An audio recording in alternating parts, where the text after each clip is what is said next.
Now we come to the practical portion of our show. This is the practical stuff. This is where I actually give advice.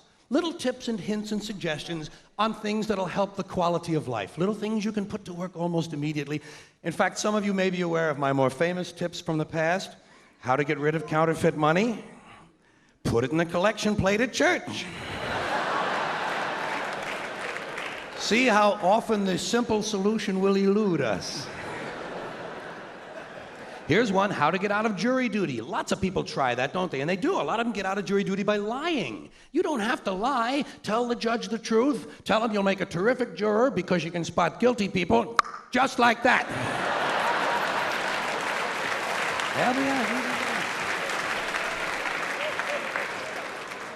Well, today's suggestions are a little different. These are just sort of hints on things you can do to keep other people alert during the day when you're out and about your business.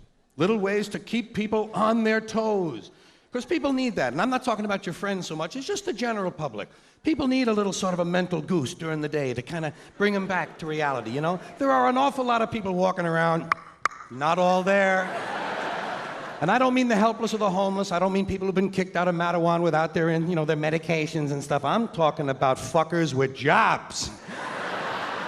There are people walking around with a kind of a neutral zone around their heads.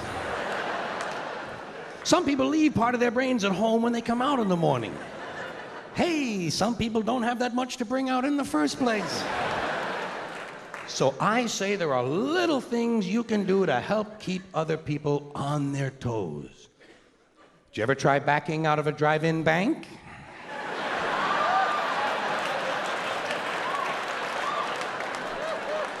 That's the kind of thing I mean. Or just walk up to someone on the street and say, "Pardon me, I have nothing to say."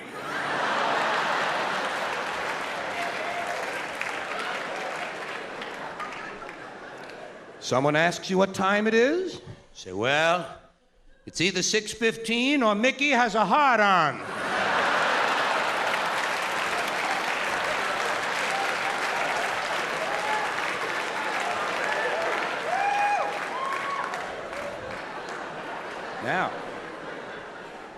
Now, many of these suggestions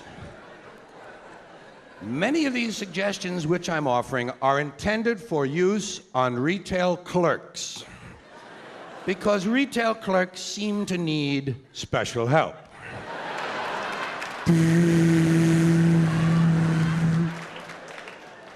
you ever go into a store and realize immediately that the clerk is running on a lean mixture? The cheese fell off his cracker a long time ago. He's just a couple of sandwiches short of a picnic.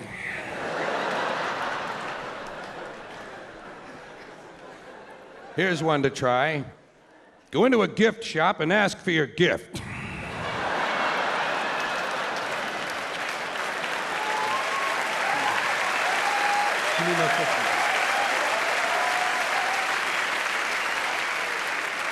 Well, they never seem to have mine. I say, "I saw your sign, I came in for my gift." Save you the trouble of looking all over for me. Doesn't impress them, but it keeps them on their goddamn toes. Or else just go running into any quiet little store on a Sunday morning and say, "Are you open on Thursday?"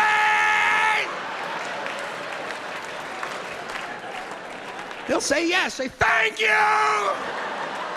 and run. Let them figure it out. It's not your concern.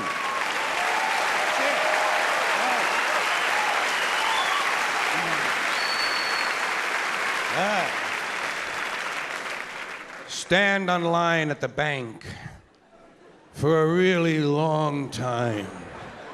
One of those new kind of lines they have at the bank. The common feeder line.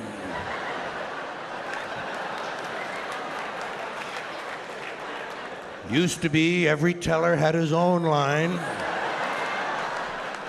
Not anymore. Now you think you're in fucking Disneyland.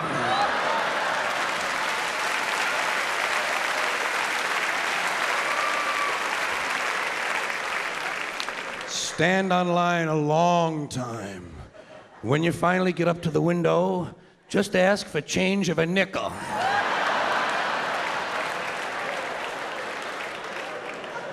They actually call other tellers over to look at you.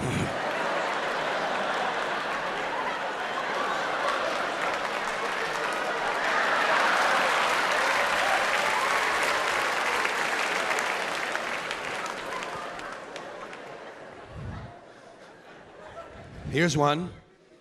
Go into the photographer's studio in your neighborhood and ask the man if you can buy the pictures of the other people. Say, how much for that heavy-set couple in the window? Oh, they will stare at you a long time on that one. In fact, they might even back up several feet.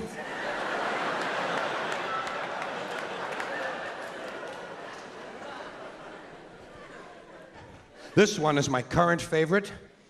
Go into the dry cleaners and ask the man if he can remove the stains from one pair of pants and put them in another pair of pants.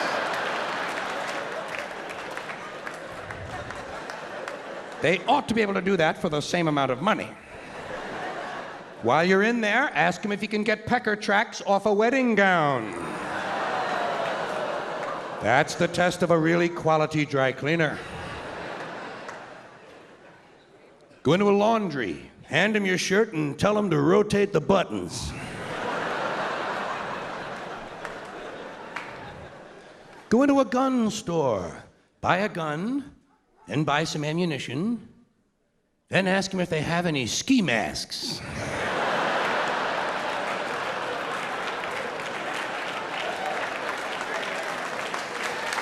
All right, that's all right. No, please. No.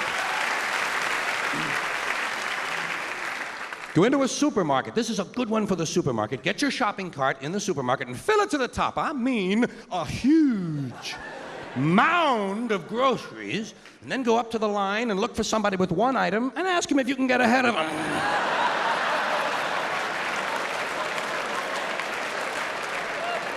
Do you mind? I'm in a hurry. I only have 1,100 items. Run into a bakery and say, can you bake a cake in the shape of a penis? They never know. They always have to have a meeting. Well, I don't know. Wait a minute now. Hold on just a second. Could we have a picture to go by? Well, no, but I'll tell you what I'm going to do for you, lady.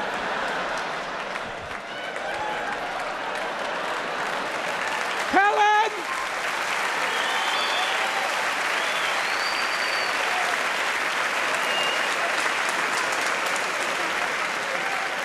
Order more flour, Helen!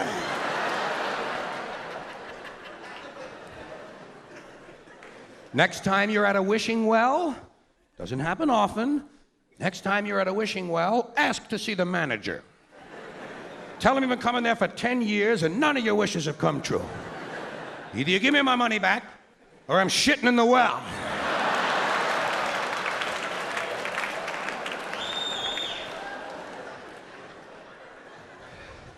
Here's one for the baseball park. Baseball park. You ever notice at the ball game a lot of guys bring a glove? Fuck that. Bring a bat. You see a foul ball coming? Hit it back to them. Hit it back to them. Yeah. Then stand up and wave at the pitcher. They'll think you're a fun fan. They'll think it's straitjacket night.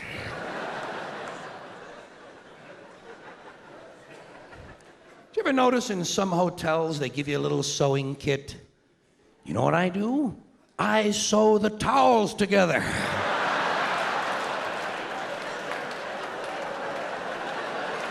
Sew the sheets to the drapes.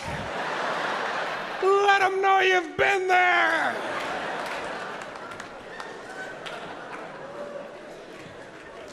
Here's one for the guys. This one is strictly for the guys. Go into a barber shop, tell the man you want to get your pubic hair streaked. Say nothing fancy, just frost my bush. They'll be talking about you for years. The man who had his bush hair sectioned off with aluminum foil as they try to find a way to fit you under a dryer.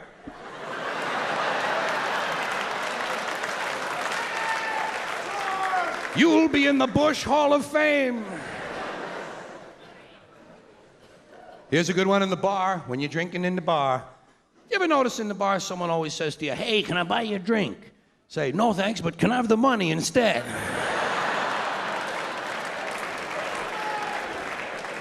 Tell him you're saving up to buy your own goddamn bar.